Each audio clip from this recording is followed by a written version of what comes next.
الحمد لله وكفى وسلام على عباده الذين اصطفى أما بعد فعن أبي هريرة رضي الله تعالى عنه قال قال النبي صلى الله عليه وسلم لا يزني الزاني وهو مؤمن ولا يسرق السارق وهو مؤمن ولكن التوبة معروضة أو كما قال رسول الله صلى الله عليه وسلم۔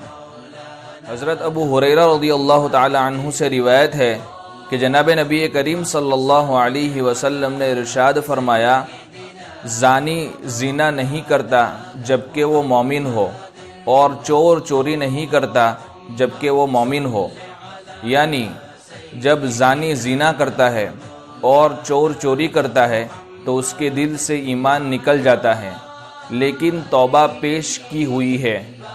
یعنی گناہوں کے کرنے کے بعد توبہ کرنے کا موقع بھی ہے۔